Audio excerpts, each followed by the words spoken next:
को ना क्लास को निकलना है जल्दी, इसलिए हमारे साथ स्टूडेंट को have to leave earlier. 7:30 तक है. On time I think she has another class at 7:30. An hour. Yeah, that's what Chris said.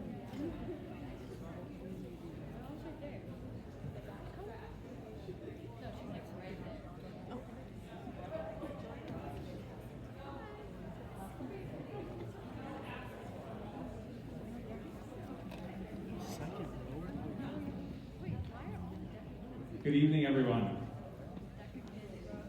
While we have a couple more people kind of trickle in, just wanted to point out that we have some links on the screen to the presentation in case you want to follow along while we're going through this with some translations, if that would be helpful for you. You can just scan the QR code and it'll bring you to links for the translation if you're looking for that. Again, another thing to note in case we're going to cover a lot of information tonight.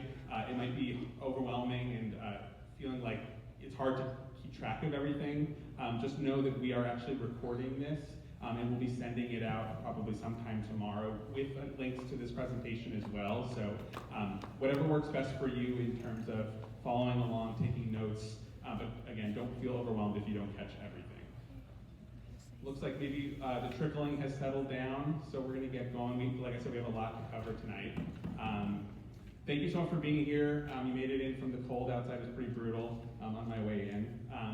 Welcome to Junior Night. My name is Alex Pilger. I am a school counselor here and the school counseling department head. I'm joined by four lovely school counselors here as well. We are missing a school counselor who valiantly fought against all the illnesses that are trying to get us this time of year, but did not win. So we're just down one person, but we're going to make it work here together. Each of us has a portion of the presentation, and then at the end we'll have an opportunity for you to ask questions. That's cool. I see that. I don't know. This whole thing just went away entirely. Give me a second while I actually get the presentation back up, because that would be helpful for people. Thank you. That's cool.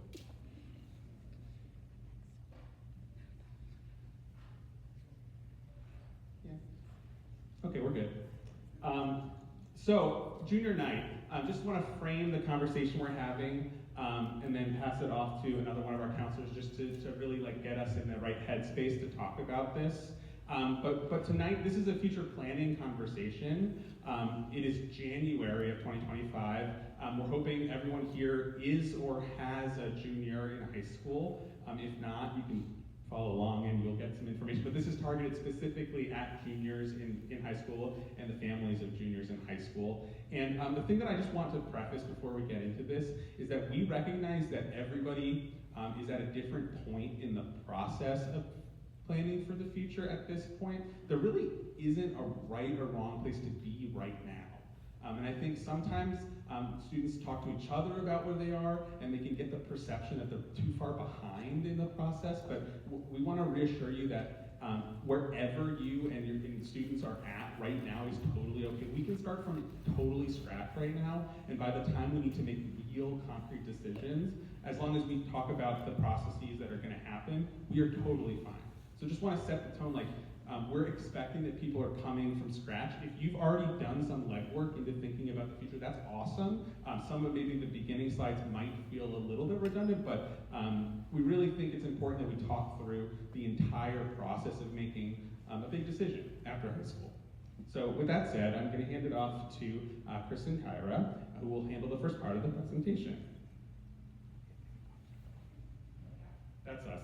You'll see us in human form too. Okay. And because I'm the shortest, I always make the joke about putting the mic down though. Good evening, welcome. This is an amazing turnout, so thank you again for coming out. I just want to start by letting you know what to expect out of this program. So you'll see behind me tonight's agenda. We're going to start with briefly talking about the important conversations that we want to make sure are happening.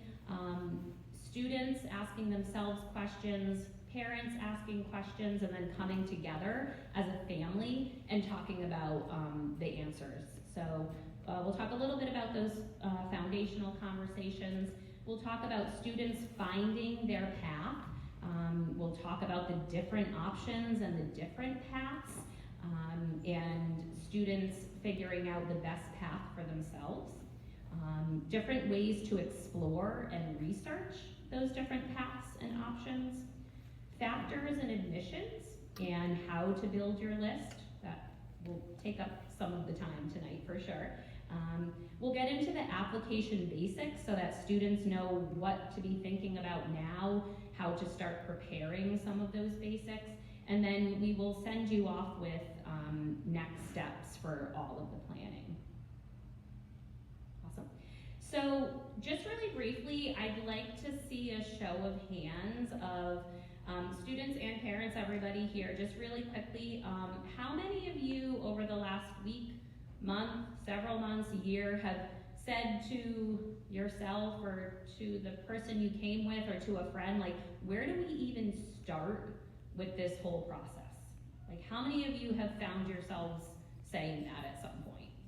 To somebody, to anybody? Okay, so pretty much a good majority of you, and honestly, that's one of the top things that we field in as counselors in our department is, where do we even begin? This feels so overwhelming.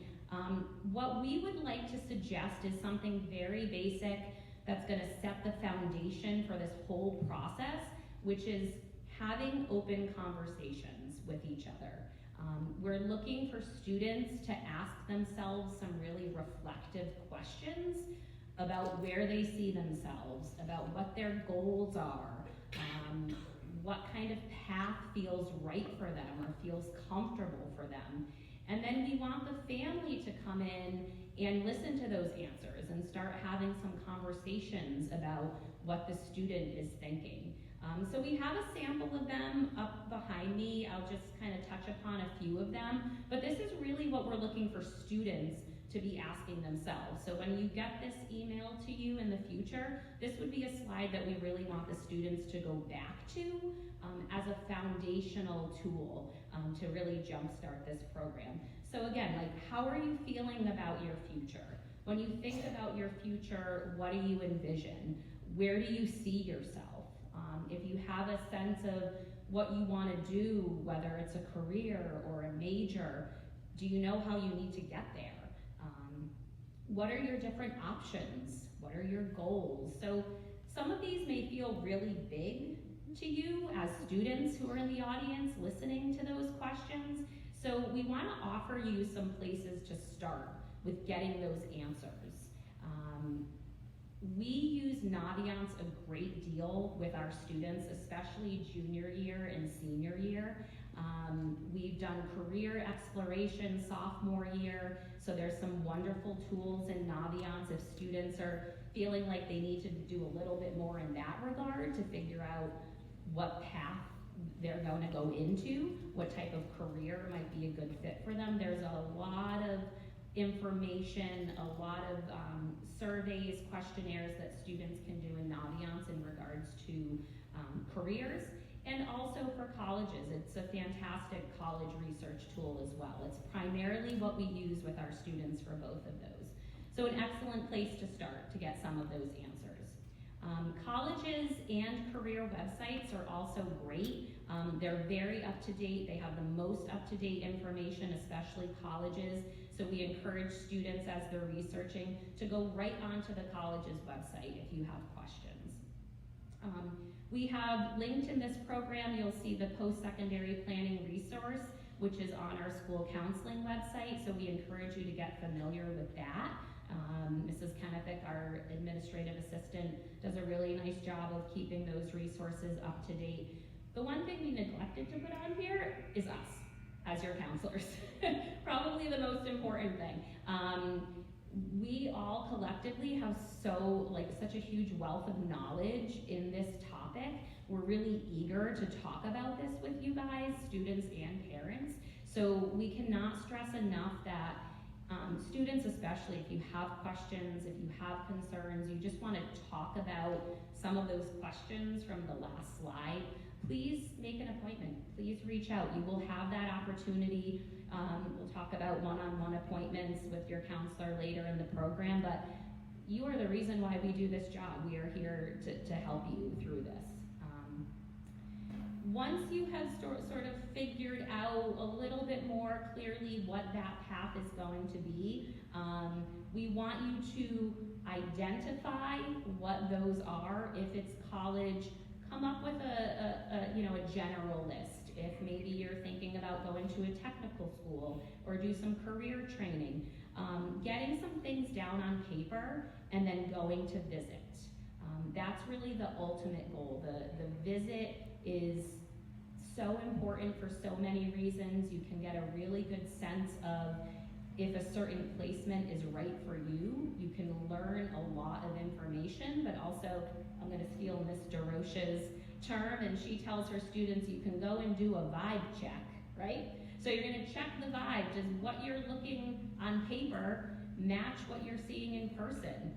Does that feel comfortable for you as a student? Is this a place, a setting where you can thrive, where you can be happy for any number of years? Just so that students are aware, we here in Westborough, we do spend a great deal of time planning for four-year college. That is the reality in this district. We also recognize that that isn't for everybody, and we want to be able to inform all of you on what else is out there. We're going to touch upon a little bit two-year colleges and four-year colleges. There's technical training, there's military options, there's gap year programs, which is like post-grad, taking a year off in between your next stop. And some students leave us and go right off into employment. So I'm going to pass the mic over to Ms. Adams, who's going to briefly touch upon those various paths. Thank you, Ms. Kyra. So I'm going to start by talking about two-year colleges or community colleges. So these are a great option. You might not know it, but about 40% of college students are community college students. So it's a popular option. And most students attend a community college for one of two reasons. The first might be to earn a certificate or an associate's degree in order to prepare them to start working as soon as possible. A lot of students also attend a community college in order to earn some credits or an entire 2-year or associate's degree, and then go on to transfer to a 4-year college and get their bachelor's degree.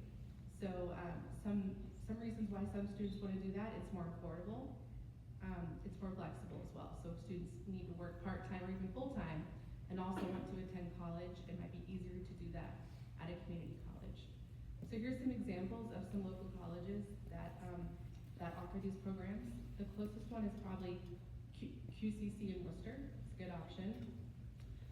Some resources that we also recommend for students and families who want to research two-year colleges is masscc.org, as well as the Mass Transfer website, which I'm going to hopefully click to without messing up our presentation. But it makes it easy to look at what community colleges offer kind of a guaranteed program where I can earn some credits that are guaranteed to transfer to a particular 4-year college or a bachelor's degree that I want. So they make it a little bit easier to map that out. So highly recommend them. Okay. How do I make this big? And then, there we go. Okay, so that's two-year colleges or community colleges. So as I mentioned, a community college does often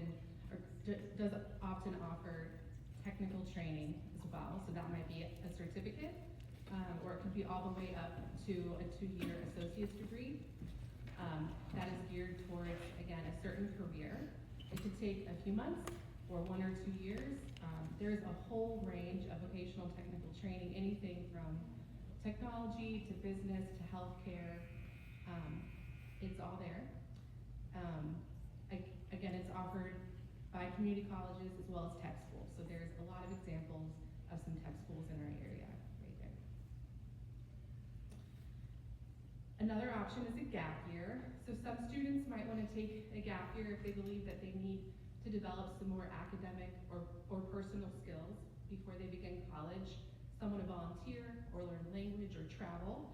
We just recommend that a student has a plan for that year if that's what they want to do. Some athletes might also consider something called a post-grad year if they want a year to either develop their academic skills or their athletic skills in order to be a more competitive applicant at the college level. And here are some of our favorite websites to help people look into gap year options. So Gap Year Association is a trusted resource. There is a gap year program in Worcester called the Dynamic Gap Year Program. It's pricey, but it's probably the closest option that's out there. The military is another option for students after high school. There's several different branches, as we all know. Some colleges also offer ROTC programs. There are also some military colleges. If you're not sure where to start, we'd probably start with a website like todaysmilitary.com. From there, it would involve talking to a recruiter from that particular branch, taking the ASVAB test, and also passing a medical and physical exam before enlisting. Employment. So some students might already have a job or have plans to begin working immediately after high school. So that would involve typically preparing a resume or having an interview. We'd be happy to help with both of those.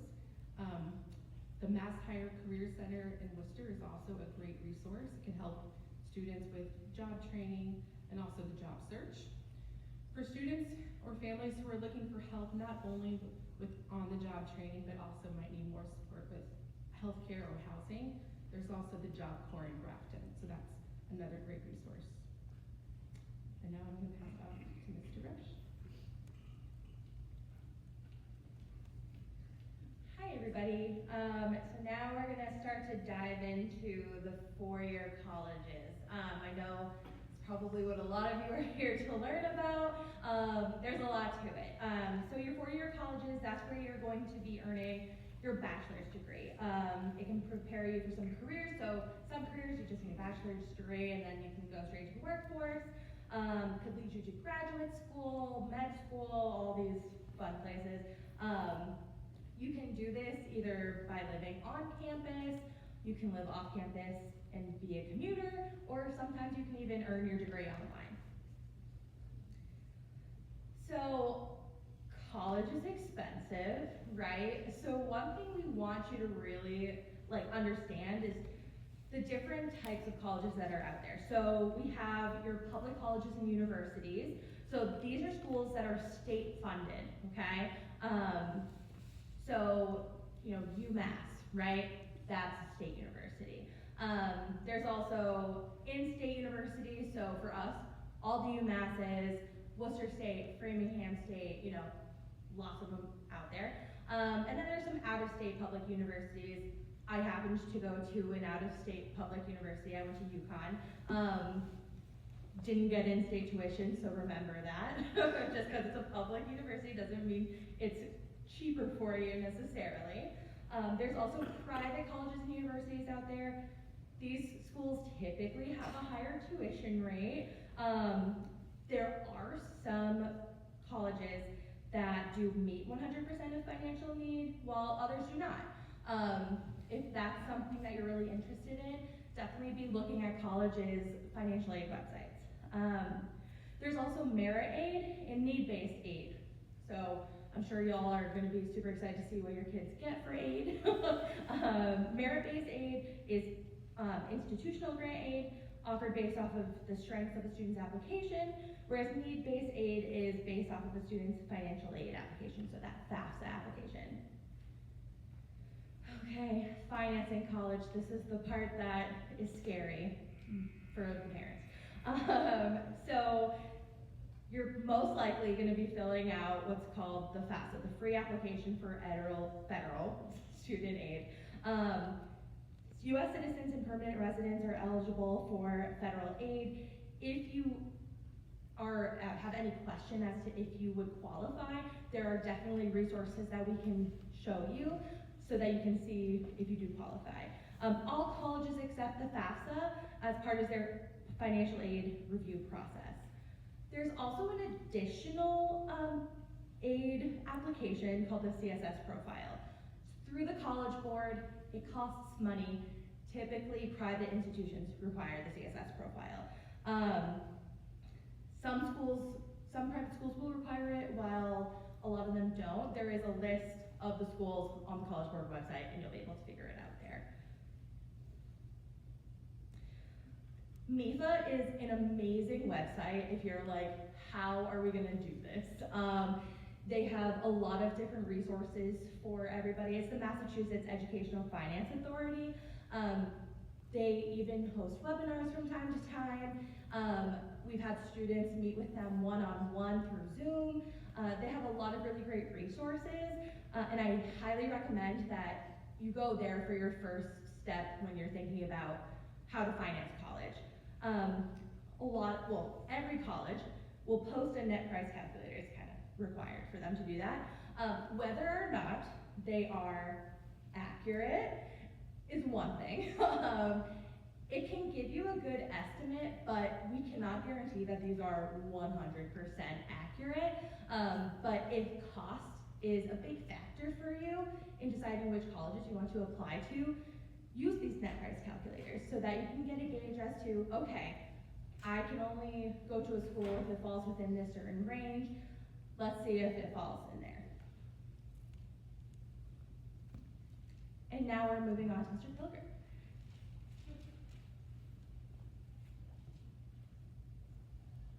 Okay, I'm going to be here probably for a little while, and that's okay, because I get to talk about the kind of the core of what comes between now and next fall. It's January of junior year. The major task that we're going to be talking about for anybody who is four-year college bound is about building a list. And I guess I want to start by saying, posing the question that we get the most often when it comes to list building, and that is, what's the right number of schools to apply to? There's no right answer to that question. It is student specific, and we'll kind of explain why. A good list, what it definitely does is it fulfills a couple criteria. I would say the one criteria that every single list has to have for a four-year college-bound student is a safety school.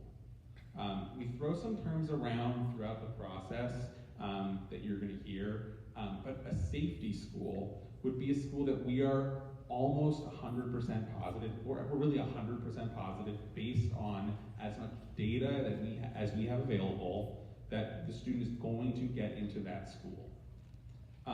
I like to qualify safety schools in kind of two different categories. One is about admission, that's what I was just referring to. We want to make sure that students have an option where they will be admitted definitively. But I also think, we talked about financing college as well. Personally, I think it's important for students to have a financial safety as well. That can be the same school. There could potentially be a state university that we are very, very confident that a student would get into. And while cost of college education isn't necessarily going to be everybody's number one factor in their decision-making process, we know that that's not the most important thing for every single person. What we do think is that having a comparison point to say, I know I'm going to get into this school, and I know it will not cost more than X amount of dollars, the maximum price for an in-state student, that can help frame the decision-making process. It doesn't mean that you have to go with the cheapest option. That's not necessary. Just like any big purchase that you make, you don't have to always go with the most expensive or the cheapest option. It's about figuring out what's right for you and what meets your needs the most. But sometimes knowing what the most affordable option is and having it be really right in front of you can help you make really concrete decisions about things that are a little bit more expensive. I hope that makes sense. Other than that, really every student's list is going to look a little bit different. A student who visits their safety school and falls in love and visits a bunch of other schools and keeps coming back to the fact that they really like the school that they're pretty confident that they're gonna get into, doesn't need a really significant list of schools. They could apply to one, I know that sounds crazy, or 2 schools. The reality is the majority of students are gonna have larger lists than that. I would say on average, our students apply to 6 to 10 schools. 8 is probably the average. But we see students with significantly larger lists, which oftentimes, just anecdotally, we find have significant redundancies. I'll talk about what that means in a little bit. Or students who are applying to maybe 4 or 5 schools. There are the outliers of students applying to 30 or 1. They do happen, but they're few and far between. So again, that's kind of the range we're talking about. And so you'll see this bell curve that we have on the screen. This is kind of the visual that we'd like to suggest for developing a list of schools, just to explain what this is saying.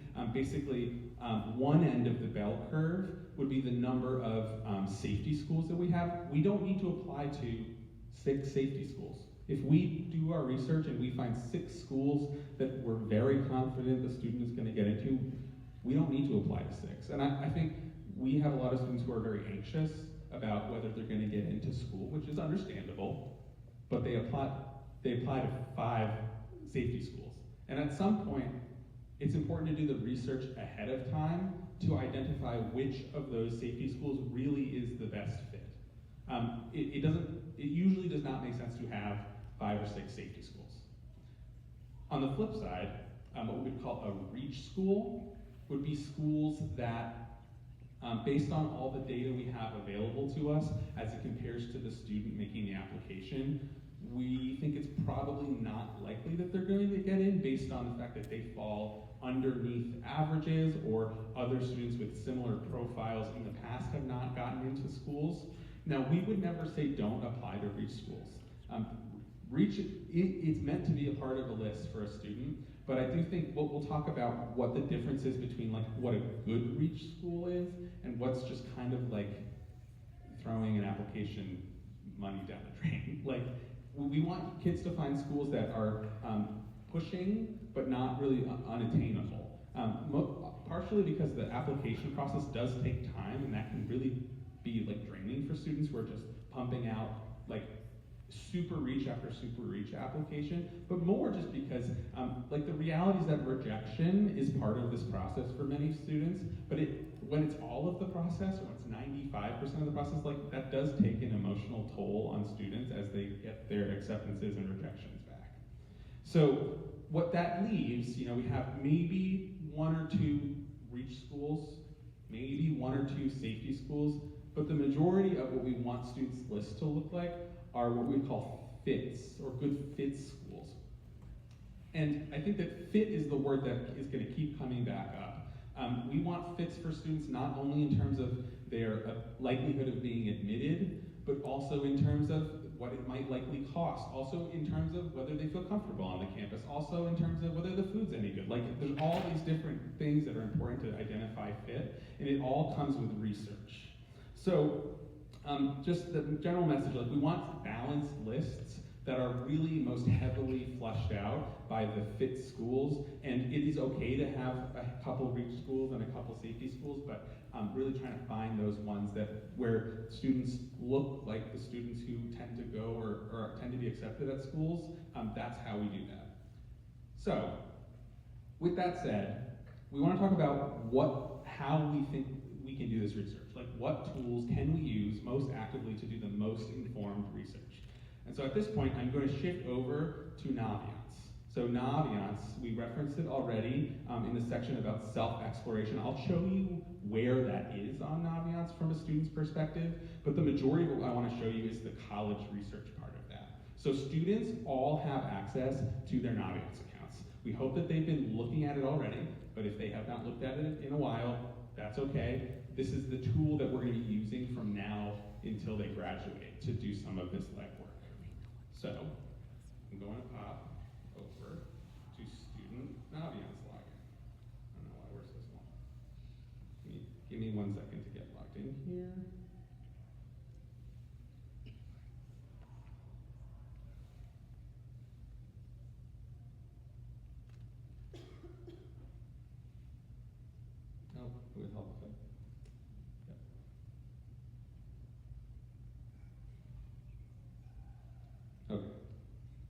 So this is what Naviance looks like. For students, does this look familiar? Can somebody nod that this, like they've seen this book? Okay, cool. Sweet. So, up on the top of the screen, you'll see different tabs. So self-discovery, this is where those kind of like self-exploration quizzes exist. We've asked students to do some of these already, but there are very few students have completed all of these sort of self-discovery quizzes. But this is a good place to start if kids are still trying to think about what comes next and how to identify potential career paths. There's also a lot of career research. We know that students only know what they've been exposed to in terms of career research, so oftentimes that's a very limited number of careers, to no fault of the student, it just is. And so we think exposure, research, tools, trying to match things with your personality, your interests and strengths is a great way to try to broaden the scope and think about what comes after high school and how we could open up opportunities. This is where the career research piece of Naviance lives. With that said, I want to jump over to the college part of this, okay? We do use this extensively in the application process with seniors. We're not going to touch on that right now. We will have a senior night in the fall. We'll invite you all back in, where we'll talk about really boring stuff, to be honest, just like logistics about applications, timelines, transcripts. It has to happen, but like this is a way more engaging thing, to be totally honest. Okay, so this is the colleges tab. You'll see the things that I'm referring to that happen senior year are over here in the apply to college tab, but we're not quite there yet. We're in find your fit. Again, this word that keeps coming back up. And I want to show you what the Supermatch College Search is. This tool has a lot of, like every college in the United States in it, basically, and some colleges outside of the country. There are different competing tools that do the same thing that I'm going to show you. Like the College Board has a tool that does this. There are other websites that have college search tools. The thing that is unique about Naviance is that it has all of our historical admission data, which is what I'm going to show you, because we think that that is the most valuable source of data to be making those informed decisions about what makes something a reach, safety, fit school. So you'll see here, there are all of these different criteria that you can adjust based on what a student maybe knows they're looking for. I'll just highlight a couple of these, but really I encourage you to spend some time on your own doing this. I would say, well, out of curiosity, what do you think is the #1 limiting factor that takes all the thousands of schools that kids could be interested in and narrows it down the fastest? What do you guys think is the #1 thing? Majors, one guess.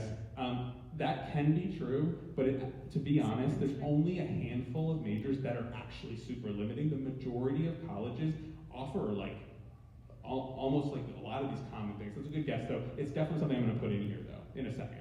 Any other? Geography, location, number one thing. And that can go two different directions. You might have somebody who wants to get far away. That's okay. The majority of kids want to stay relatively close to home to some extent. So location does drastically limit what this search looks like. But for the students who say, I want to be within driving distance of home, we live in the part of the country where there are the most colleges in a dense geographic area. If we were to do what I'm going to show you in the middle of the country and narrow by geography, we would have 3 schools. But here, a significant number of schools. So you can filter by location either by typing in individual states that students would be willing to go to. So if a student was just not willing to leave the state of Massachusetts, we type in Massachusetts, okay? If students are like, I'd stay in New England, but I don't want to go outside of that, you can check Northeast and it will pull all those states in. That's one way to do this. Sometimes students have families in different parts of the country where they consider going further away, but they really want to be near something familiar. So I have a lot of students who are have kind of random states picked out where they'd be willing to go to them. That's usually why. So you can put it in that way. What I want to show you though is actually the search by distance tool, which will highlight what I was talking about before in terms of the density of schools in New England. So you can select by miles from home. And so usually when students are thinking about how far from home they'd be willing to go, they think about it in terms of how long of a drive it would be to get to school and back. And the way I try to make sense for students who maybe don't really know how to use this, but like within 125 miles, you can likely get home within 3 to 3.5 hours, no matter where you are. So that can be like a one boundary, or you can go up a little bit further. 250 miles, you might be more like 6 hours in some places. So just for our sake, I'm going to put in 250 miles as a radius. And with one singular piece of criteria put in, we've narrowed it down. I know this doesn't feel significant, but we came from thousands. There were thousands of schools before this, but we're already down to 404 institutions within that radius, okay? And we can keep doing this with things that we really know for sure. And right now, at this point in the process for juniors, they usually don't know every piece of this. Like, I don't know that many juniors who can go through every one of these tabs and put in information saying, I know I want this.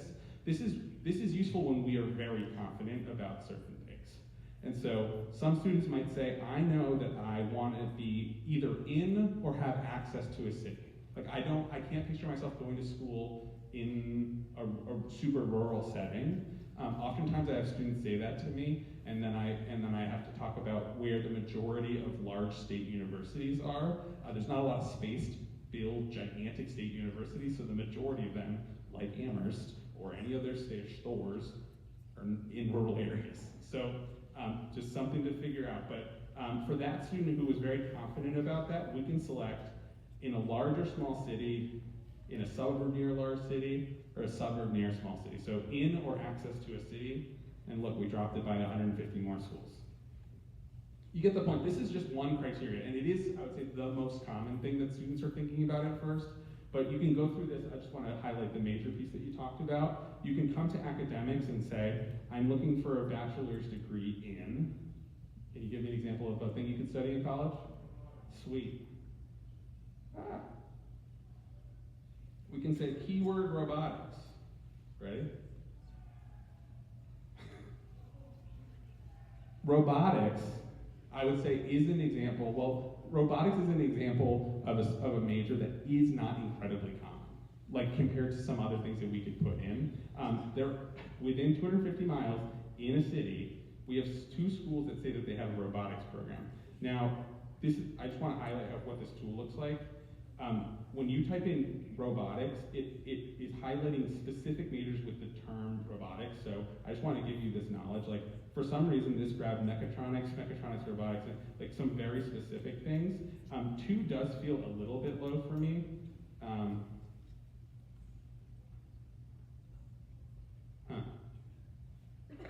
I am kind of shocked at this, to be honest. Yeah. It is shockingly low. This doesn't feel totally right to me, to be honest, that there's only 2 schools with robotics. They're right. What I would say is that it's likely that schools are calling the majors something different. And I think that is actually a really important point to make.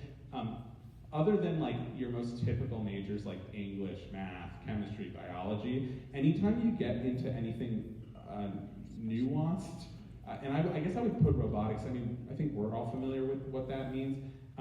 Some schools might call it robotics, some schools might call it like automated engineering. Like, there's different ways that it can be called, and so that's kind of my guess of why this is so low, is I'd be curious what the schools are actually calling their robotics majors. But if we were to just say, like, engineering, and this would capture like every type of engineering, I know that's not what we're talking about, like, you'll see there's a significant list. Like, this is a more realistic way that this tool would limit things, just so you know. And so we can keep going through this. I just want to touch on what these mean so that you can use this on your own time.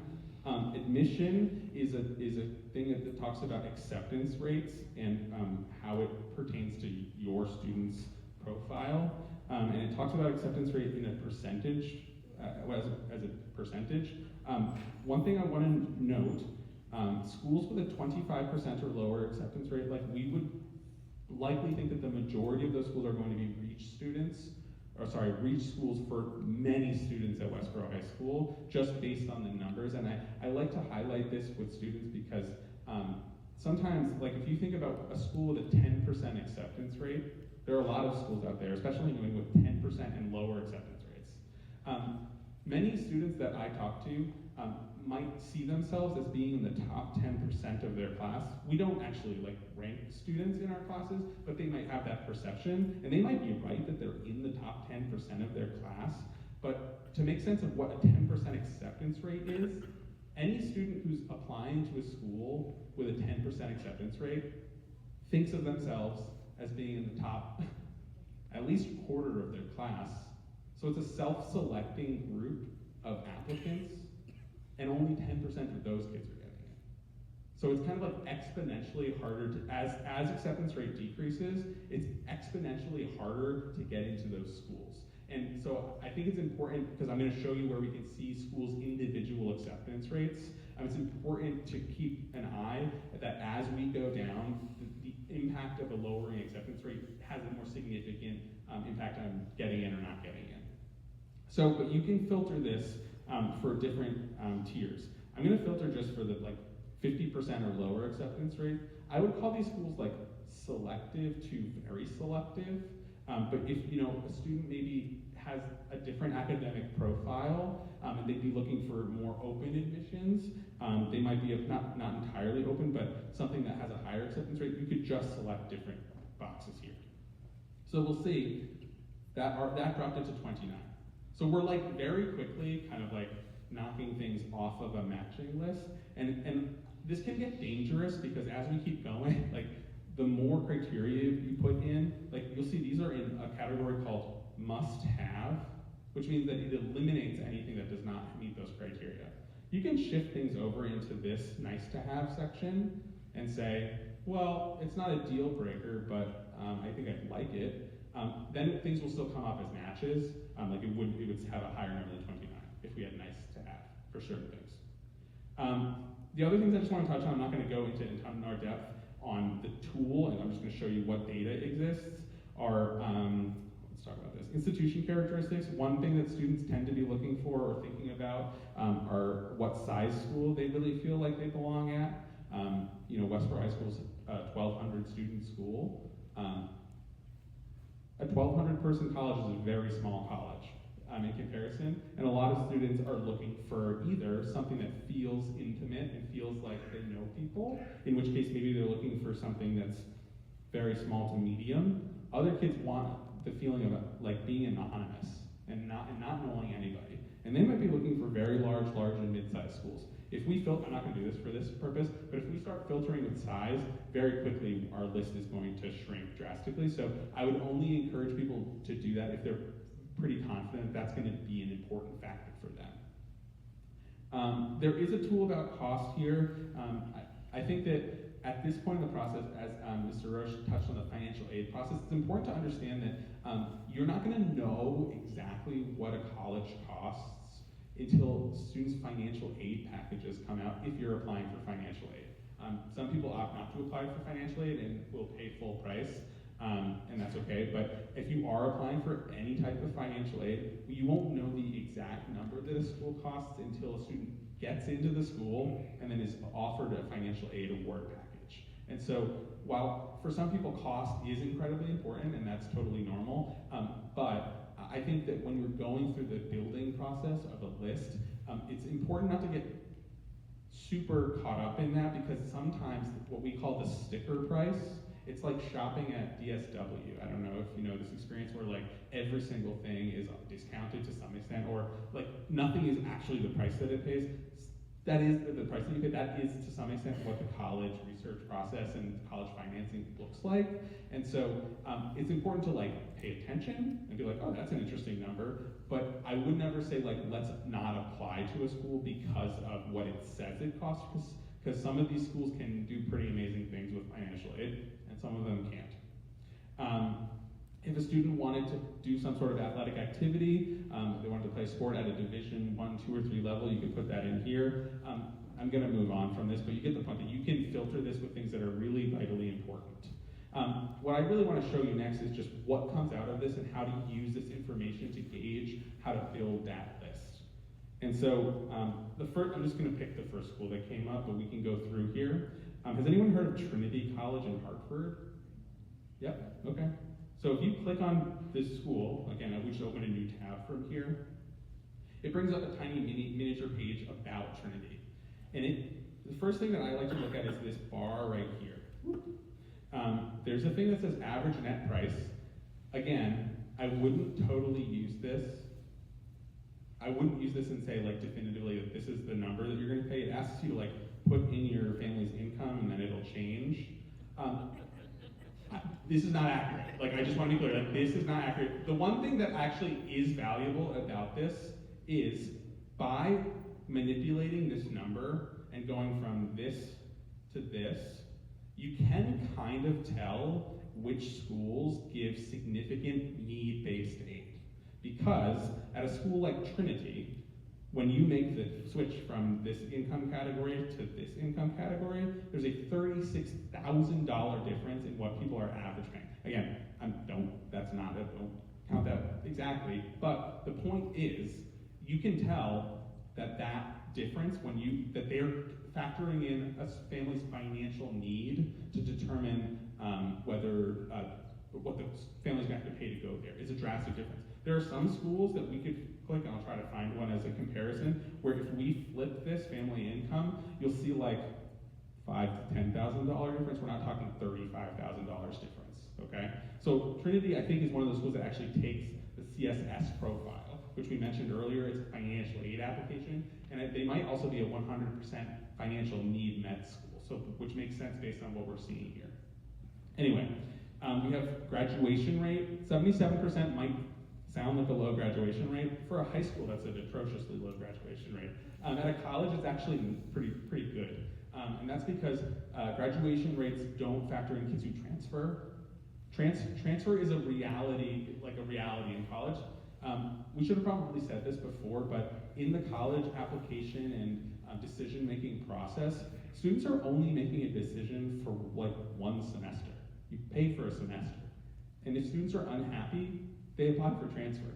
And that's never the goal. We're not trying to set kids up to transfer or find a school that they're unhappy at, but it is a reality, and I think sometimes it's important to remember that when students are trying to make this what feels like a massive decision, that we're really only deciding for the first semester, and if students are unhappy, they can transfer. So that is what's impacting graduation rate significantly here, where, like I said, 77 is actually a pretty decent graduation rate. Here's our acceptance rate, 33%. So this is falling in that second quartile that we kind of checked off in the search tool. 33 is a selective school. Like, it's definitely selective, but it's not, I wouldn't call it one of the most very selective schools in the country. I'll show you some of those too. You can scroll down here and see the size of the school, 2,200 kids. It's a small school. It's a little bit bigger than Westborough High School. I think sometimes students get freaked out by that number because they're like, well, at this school I know everybody, at a 1,200 person school. The thing for students to remember about smaller schools is like, if kids have been in Westborough for years, of course they know everybody because they've been here for more than 4 years. You start fresh at a university, you at most are gonna know a handful of kids from Westborough. So, I mean, this is definitely a small school, but nothing would feel as small as a 1,200 person high school. There's not a college that's gonna feel that way. It shows what majors they offer under the studies tab. We go through this and see what is the fit here. I'm sure there's an engineering one, which is why this came up. You can talk about student life and the breakdown of the student body. This is something that we could have filtered for on the search tool. We could have looked for particular diversity at the school in terms of the breakdown of the students who go there. You'll see this is a school, Trinity's in Hartford, Connecticut, but the majority of students are coming from outside of Connecticut. It's a private university. It says that here. Now to the fun stuff. Okay, on the admissions tab, you'll find a graph that is called a scattergram. And a scattergram is the place where we have all of our Westborough application data. So these, if you look at this, on the x-axis down here is SAT scores, and on the y-axis is what we call weighted GPA. Weighted GPAs factor in what honors, accelerated, and AP courses that students may or may not be taking. For students who do take those classes, their GPA is weighted up like a little bit depending on the level of the course. For students who take college prep coursework, it's just like whatever their GPA is their weighted GPA. And that can range pretty drastically from student to student. But that weighted GPA is a much better measure to be looking at admission, because colleges, in the next slide I'm going to show you something, colleges factor in the rigor of coursework that students are taking. That is one of the factors that they're considering. So weighted GPA is a good way to look at that.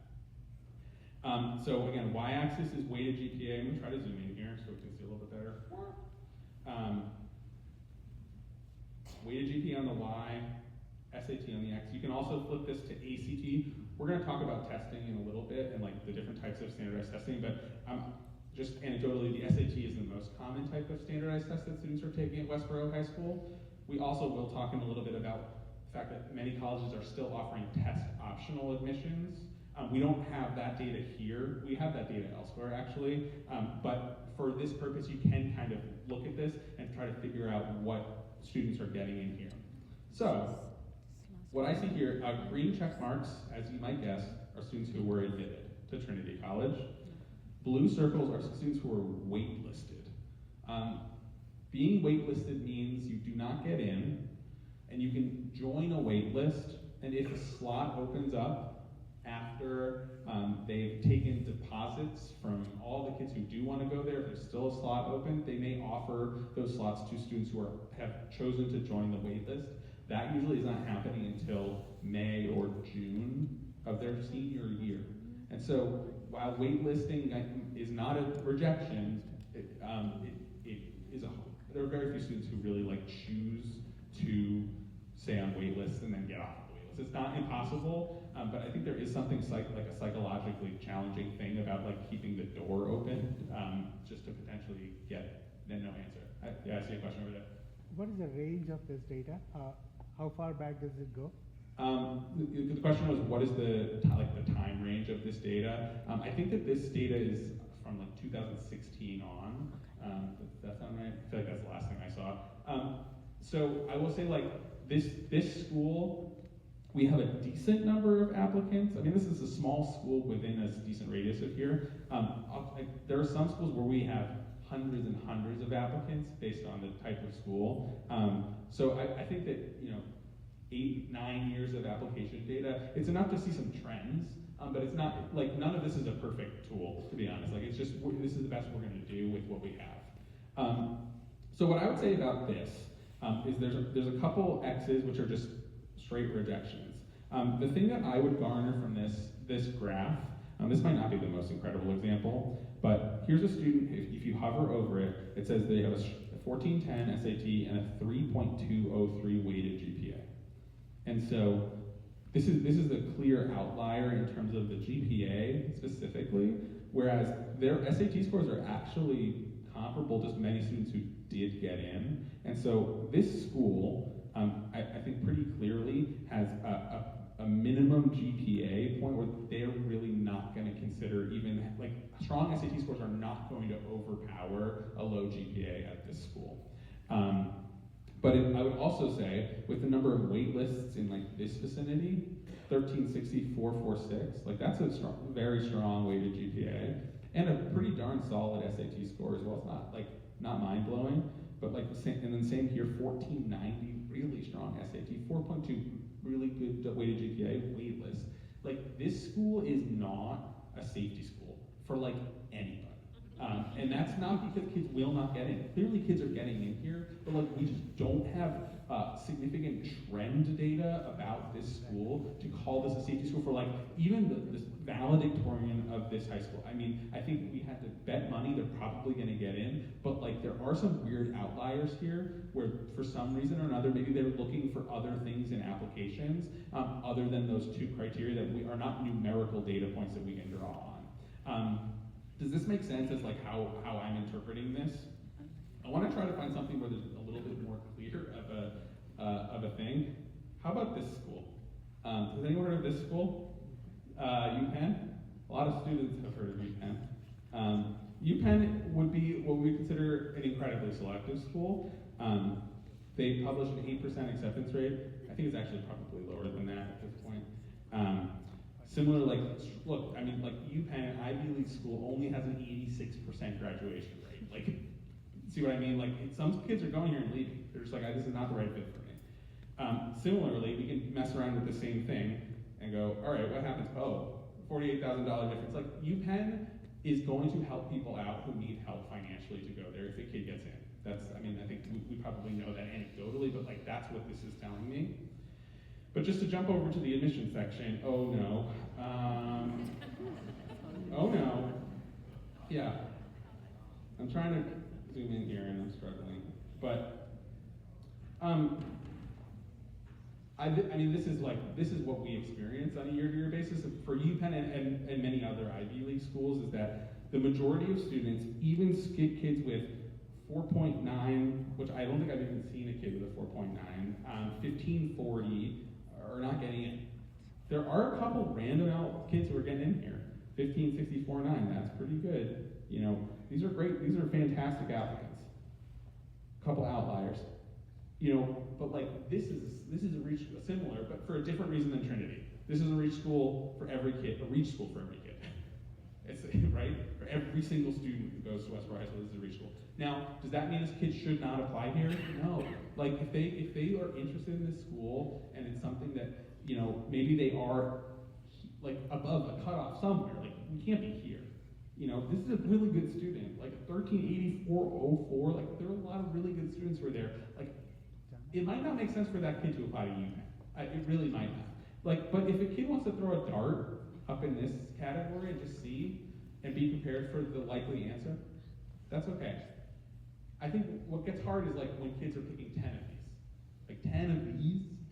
Like maybe a couple, that's okay, right? But we want things like Trinity, that graph, it might be a reach for some students, because for some kids, but it seems like a good reach for a lot of kids because we got kids in there. Like a lot of kids are getting in there.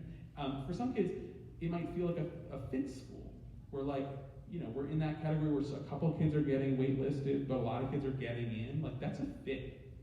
It's just not a safety. Does that make sense? Okay, I'm gonna try to find something that's a little bit more positive, just to end on a different note here. What do we see? Yeah, Amherst, well, the other thing you can do, we'll do Amherst just for fun, is that you can type in a school down here. Amherst is a school that we have a lot of data. It's a school that actually I think the most Westborough High School students attend almost every year. Okay, so let's do our same process here. Family income, the lowest category that we're offered, is still paying to go here. We're not paying $438 like UPenn. That's realistic. It's the state university, they're gonna still ask for something. But again, like, the highest it gets is, you know, full price at UMass is in the low 30s, right? So this is a financial safety school. Like, you know, and that's different. Obviously what it means for everybody is different, but like, we can predict with general accuracy what the range of outcomes for cost here are gonna be. 71% graduation rate is like pretty strong. It really is. Especially with an acceptance rate that's 59%. 59% it's still selective, but it's not as selective as Trinity. It's not as selective, obviously, as UPenn. The thing about UMass Amherst in particular, and this is different at every school, and it's an important thing to learn as students are going to visit colleges and learning more about them, is that UMass Amherst does admissions based on what school they're applying to within the university. And so there are different schools within the university that are significantly more selective than other schools. So this 59% number at UMass specifically, what I'm describing right now is not the norm. It's an exception. The norm is that most schools are just accepting students into the school regardless of major. That's more common, but there are a handful of schools that are doing it like this.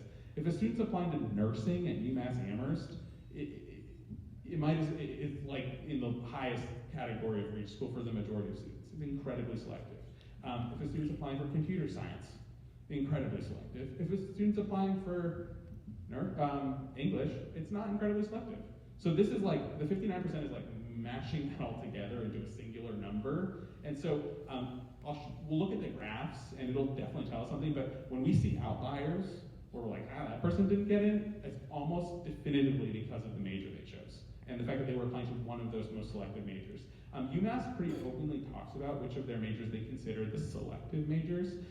Something that might be helpful for people to look at is called a common data set. Colleges are required to publish common data sets, and it has more detailed admissions data. I think UMass actually has their own admissions report entirely. You can do more deep research into colleges' admissions processes underneath the just the acceptance rate. Obviously, at the beginning of the research process, an acceptance rate is good enough. We got to start somewhere. So here, common data set UMass Amherst. You could look at this and it has more information about their admissions process. Okay. Let's do this fun reveal. We have a lot of data about UMass Amherst. It's almost impossible to pick out singular things, but holy moly. So again, greens are acceptances, purples are wait lists, and reds are denials. And so again, we have some outlier situations here, right? Here's a wait list. I'm trying to hover over it. There you go. 1540, 4.513 wait listed. There is no scenario that's not a kid applying to nursing or computer science. 100% that's what this is, okay?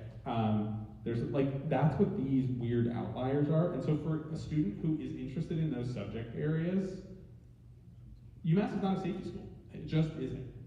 But if a student's interested in biology or chemistry or undeclared sciences, which they have a lot of those kind of flexible majors, you can use the general trends here to determine whether it's a fit, safety, or reach school. Yeah.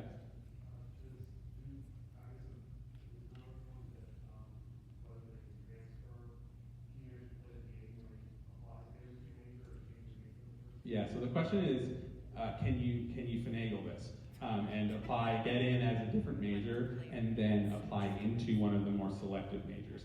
UMass is going to say that that's all based on how much space they have. So it's not as simple as saying, I just want to change my major. Let me fill out the paperwork. It's going to be more about space it's not impossible. It's not that nursing is impossible. You can't go, business you can't transfer into. Business is a little bit less selective than the computer science at the outset, but it's not impossible for certain majors, but it's not something that we would want kids to choose to go to UMass with the plan to do that. To be honest, the way to get into these programs is either right out of high school or we talked about the community college transfer paths earlier. There are actually a couple of those where they save spots specifically for transfer students from the community college, which I know sounds crazy, but when we were looking at the A to B maps before, there are some selective majors at UMass that have pathways like that. So again, if we're looking at a student who's not applying to one of those selective majors and they have a 1400 and a 4.2, this is a safety school for that kid. But somewhere in the middle here, we see a trend. I would say anywhere in the 4.0 range or lower, things get a little bit fuzzier. I would still call this school a good fit for many of those students, right? But we're out of calling it a safety. And then down here, maybe at this point, I would say that's the 3.6, 3.7 range. We're out of the fit range and into the reach range. And I know that that's, for some people, really hard to make sense of, that the state university in Massachusetts, the flagship university, if you don't have a 3.7, might be a reach, but that is the reality now. And so there are other state universities that do not look like this, we can call safeties for a lot of these students, but obviously we have a lot of data about UMass to look at. Does anyone have specific questions about scattergrams? Yeah. Not on this screen, no. I would say talking to your counselor about, I know this might not sound great, anecdotal information about admission. We've worked with a lot of students who, especially at UMass, who apply for different majors, and we could probably tell you what they were, or we can try to find a comparison point based on students. We can look at the names behind these numbers. The student screen only has the numerical data. That's a good question, though. Yeah. So we're going to talk about test optional in a second, but no, UMass Amherst is test optional. And so we're using SAT scores on this because many students are submitting SAT scores, but unfortunately we can't tell which of these students opted to or opted not to send test scores. But like, I would say like we're over here with this student, I'm just picking a particular one, like they had a 4.36, which is very strong GPA, but only an 1180. 1180 is around the average on the SAT. My guess is that strategically, it would make sense for the student to not send their test scores. We work with students in the fall of senior year to make strategic decisions about whether we want to send test scores to test optional schools based on their academic profile, where the school fits on their list, and what their SAT scores actually are. But yeah, all of these, I would say all of the schools that we're looking at, some of the data is test optional data. Because during the pandemic, every single school was test optional, and that data is a part of this data set. So it's important to see this, I think, because you can really see the trends, like, you know, as we get over here, there just are fewer students who are getting in with lower SAT scores, but obviously there's a correlation the majority of the time between SAT scores and academic performance. That's obviously not every student, but there is a correlation, so I hope that answers your question about this. Yeah. I'm going to try to move on because, like I said, I'm going to be here for a while. There's one more slide that I get to talk about, and then I'm going to hand it off to another counselor. 2 more slides, I lied. Oh, I'm sorry. 2 more slides, this one's faster. There are different deadlines that students can plan to apply for in senior year. They don't need to make these decisions at all right now, but it's important to have these terms in the back of their head. There are 2 early deadlines that exist. One is called early action, and one is called early decision. They sound very similar, they are incredibly different. The deadline, the date, is usually November 1st, November 15th. That's the most common type of early deadlines. Early action, kids hear back sooner.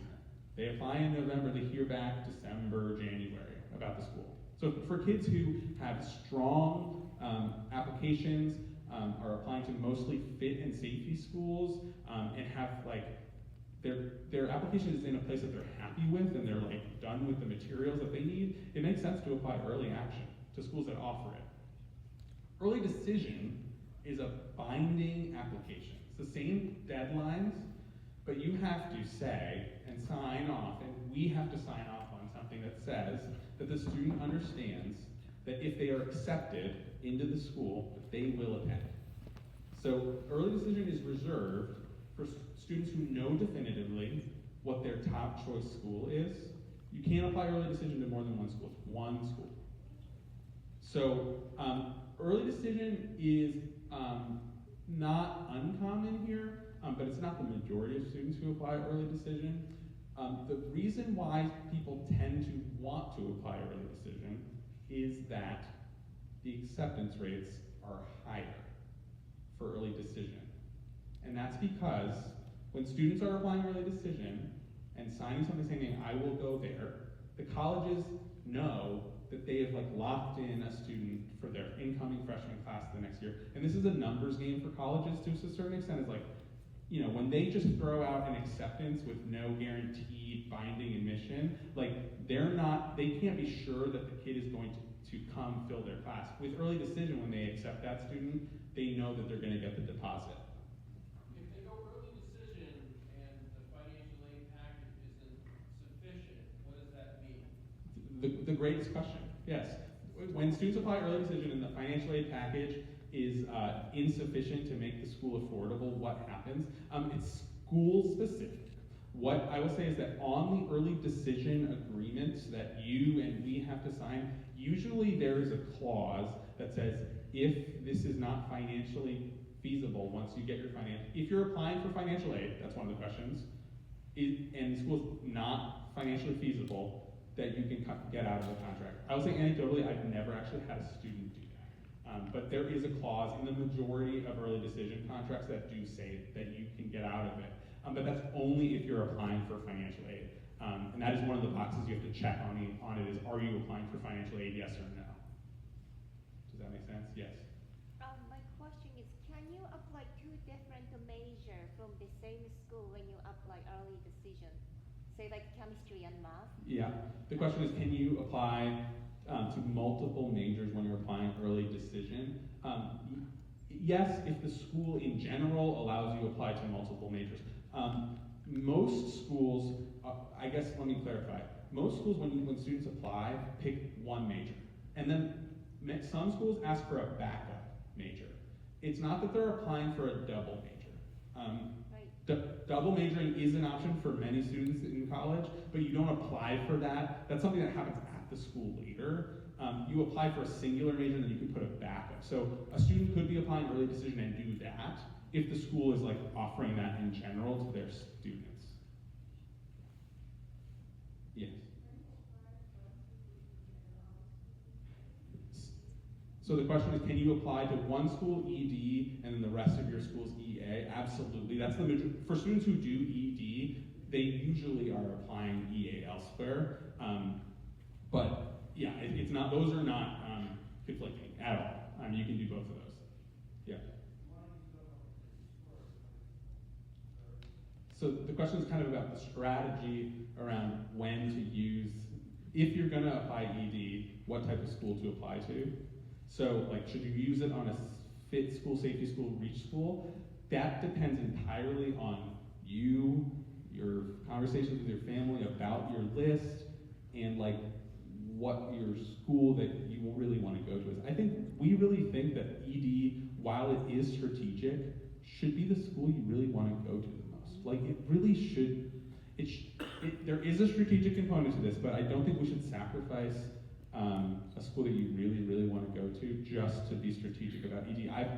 Anecdotally, like, I had a student who was thinking about doing that, thinking about EDing to a school that was not the most selective school that she was thinking about, because she thought it would be more likely that it would make a difference. She ended up deciding not to apply ED. She applied EA to all of her schools in regular, and she got into the school on your sweater, which was Harvard. It was not the school that she wanted to apply ED to. She was going to apply to a school ED that she thought was like more likely to make a difference. So I think, and I'm trying to answer your question the best I can, but like, it really should be the school. If a kid's applying ED, it should be the school they really want to go to. I'm gonna take one more question and then I gotta move on because we're gonna be here forever. We will take questions at the end. If you want to come down, I'll be down here to answer individual questions, but one more.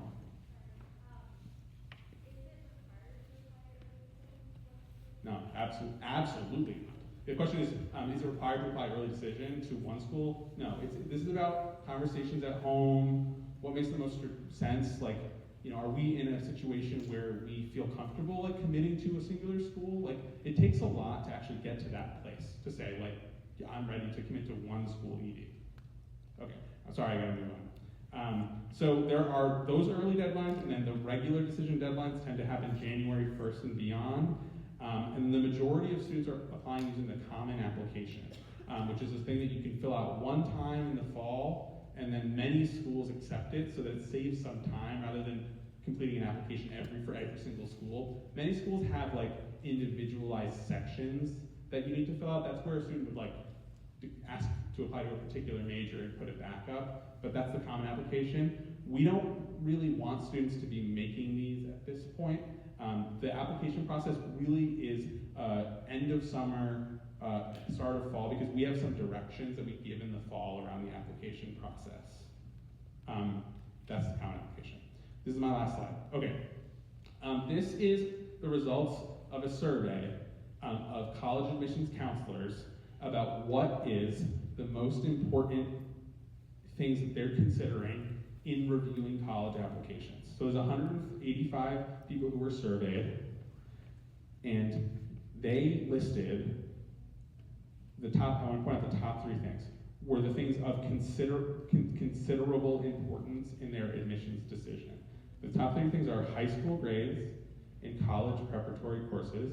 So those are just like core courses, like English, math, science, social studies, world language.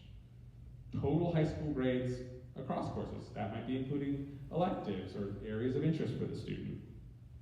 And then strength of a high school curriculum is about the rigor of the student's academic profile. So what course, where they pushed themselves, where they took honors or accelerated courses. But again, the grades matter. Like, kids aren't just taking honors and accelerated and AP courses and doing poorly, like they're doing that and doing well. I just want to point out that those 3 things are the only 3 that the majority of people listed as considerable importance.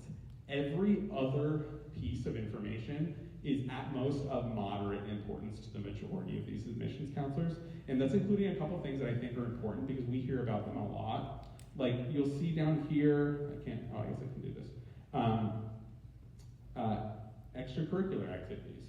Only 6% of schools think that is considerably important. Yeah, 44% think it's moderately important.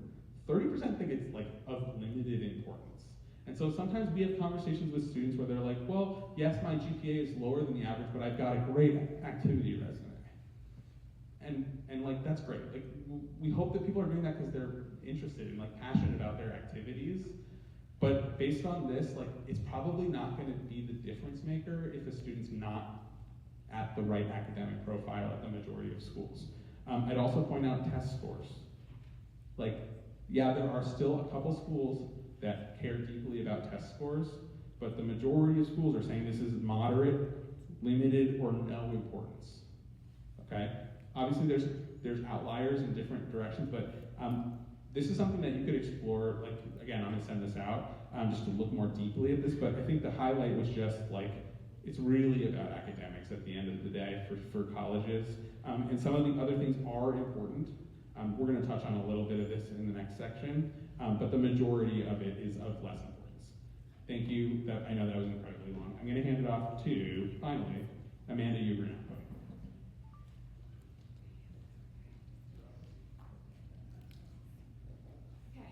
I would like everyone to take your hands and raise them up to the sky. Everybody's hands up. But guess what? We're in the home stretch and you're stretching. So congratulations. I know some of you were very tired, so I'm just trying to wake you back up. So I'm Amanda Ugrant, one of the school counselors here. So I'm gonna talk a little bit about standardized testing.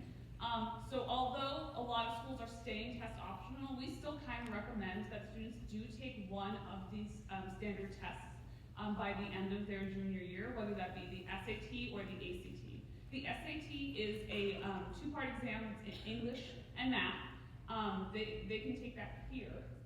They just have to sign up through the College Board.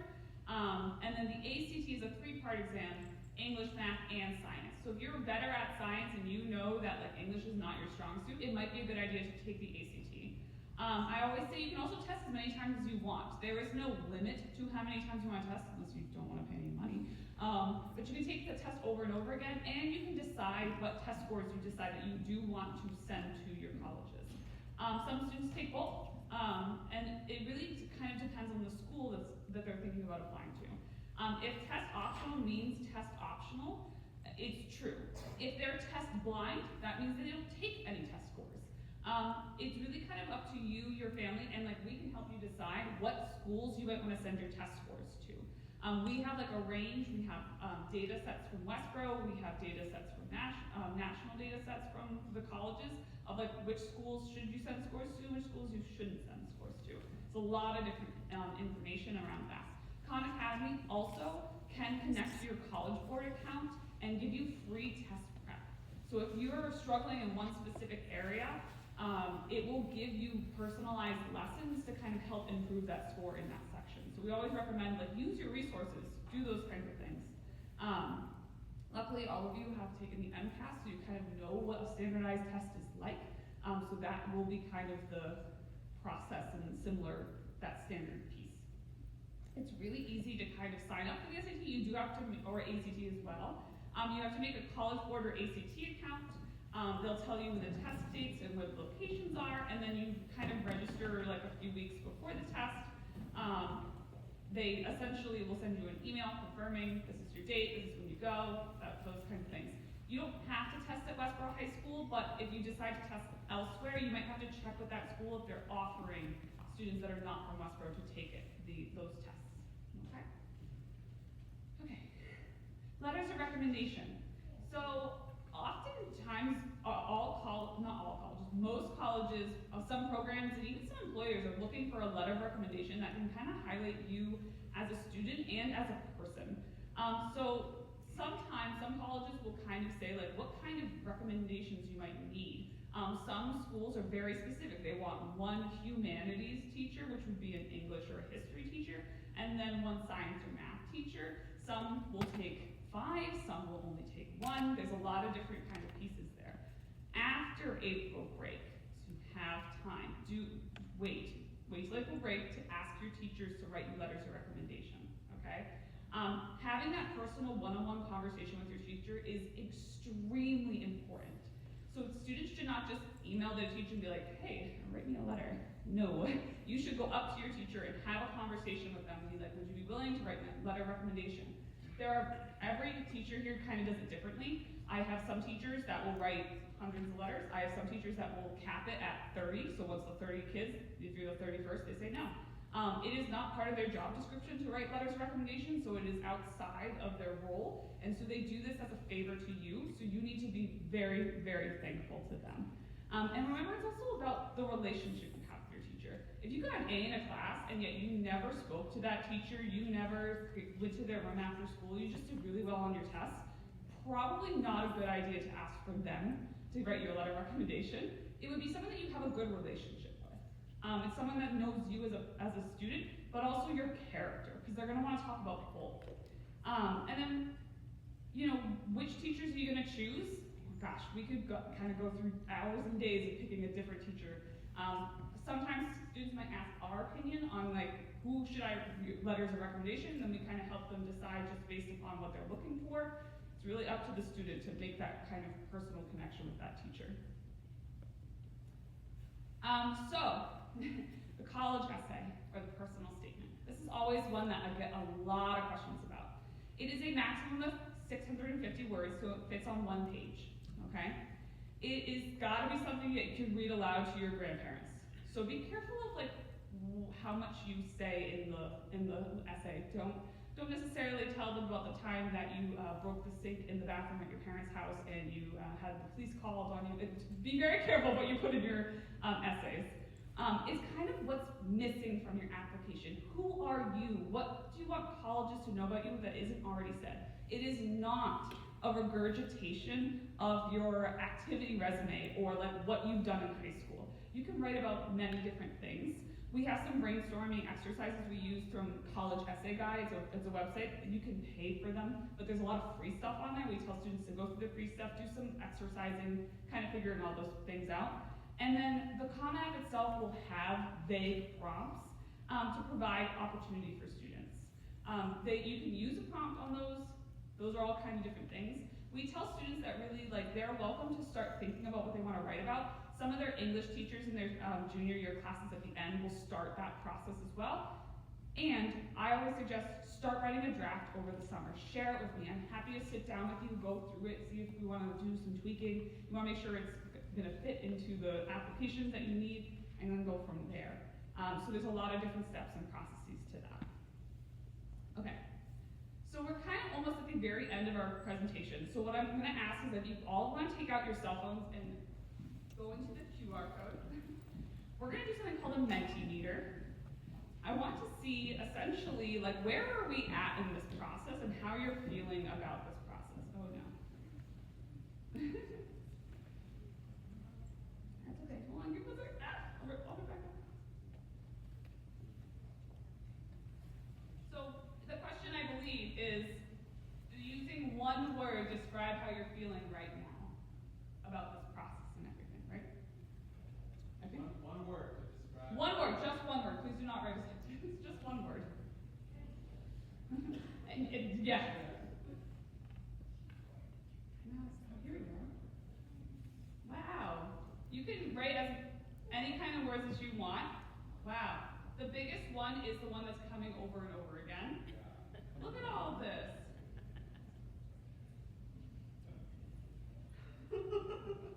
Oh goodness. Overwhelmed. Oh wow. A lot of you feel overwhelmed. Look at all of this. Yeah. Anxious, stressed, nervous. Some people feel confident. That's good. Okay. Wow. Overwhelmed. Yeah. This is a lot.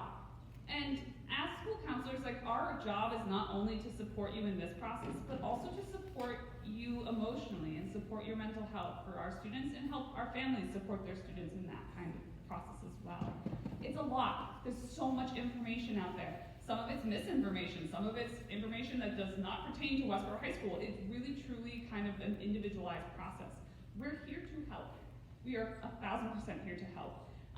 Anytime that you are concerned, have questions, you should reach out to your student, or your student can reach out to us easily, but you, as parents, as family members, you can reach out to us anytime via email, via the phone, and we would be willing to help you through this process. You know, trying not to handhold too much with our students because we want them to be responsible and kind of grow their wings and be able to do these things on their own, but we're also here to help sit through this process and make sure that they feel comfortable with it. So I'm going to go back to the presentation. So this is really kind of our next steps. This is like the big to-do list for our juniors. The first one we're always going to say is have that open conversation at home. I think all of us would like to be able to communicate really well, but that's why we kind of give you those talking points so that you can talk to your student. And guess what? There are going to be times where your student's not ready to talk. That is okay. My first year here, I had a senior come to me the day before graduation and was like, I'm ready to apply to college now. And guess what? We did, and he got in. So it could be the day before graduation. I had a senior reach out a couple weeks ago who took a gap year, who's now applying to college from last year. So it could be whenever. There's a lot of different pieces.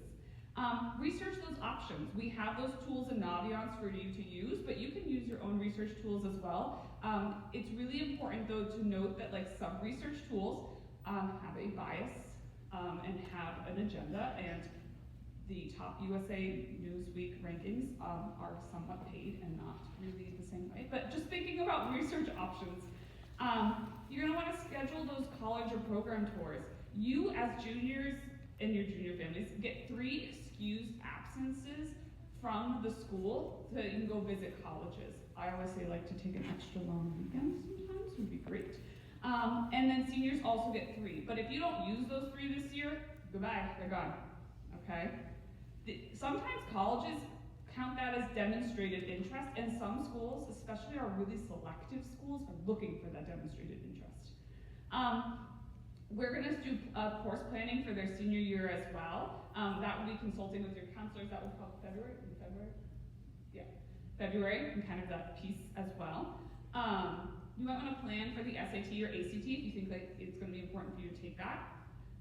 You're going to meet with your counselors individually. Sooner than March. It's not March. It's like now. Now, if your kid is ready to go, I believe that our whole counseling department has stuff ready to start really tomorrow. Yeah, we're sending out Google Forms. Google Forms. So you can kind of do that. And then obviously ask your teachers for recommendations. Over the summer, you can start working on that personal statement, cover letters, college essay, whatever you kind of want to do. Talk to your family about finances. That's really important. College is getting more and more expensive as the time goes on. So it's not something you don't want to think about, like what can you afford? We're not financial advisors though, so just so you know, like we can help, but we can't help. So just something to think about. Solidify your plans, and then if you are ready to have a balanced college list, great. Then you can work on that more over the summer, and then update your resume. I always tell students that it's really good to have a resume in general, because you might want to get a job at some point. I love looking over resumes with kids, and I'm like, okay, this gotta take that out. That does not make sense. That grammatically is wrong. So, you know, I like to work with that on them for those things. It's really important that you kind of do those things as well. And then, last but not least, I'm gonna let Mr. Pope. Okay. So this is us. Ms. Tanucci is not here tonight, but you guys can call us, email us anytime. Students, you guys know how to find us most of the time. We're in the same offices that we've been in for a while. And then last but not least, we're going to send these slides out to you. They will have post-secondary resources that you can have links on with a bunch of information, information for non-citizens, all this kind of post-secondary information, and they're all clickable links, and they're all things that we've used in the past. But I believe it is time for Q&A. Are we all going to get here? No. Okay.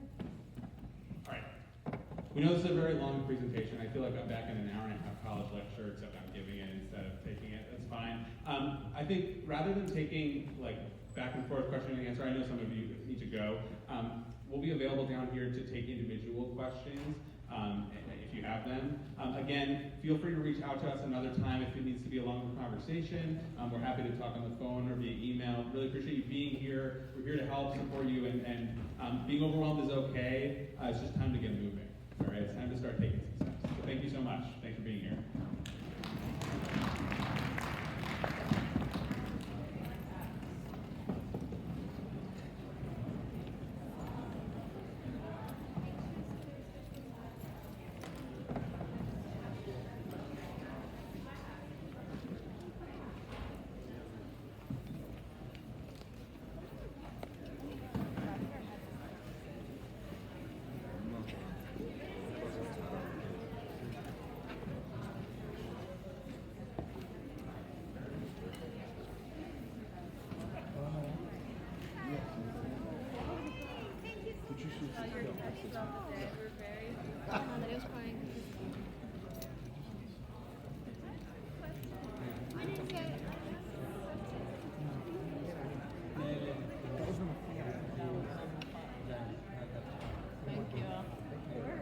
You're doing a great job.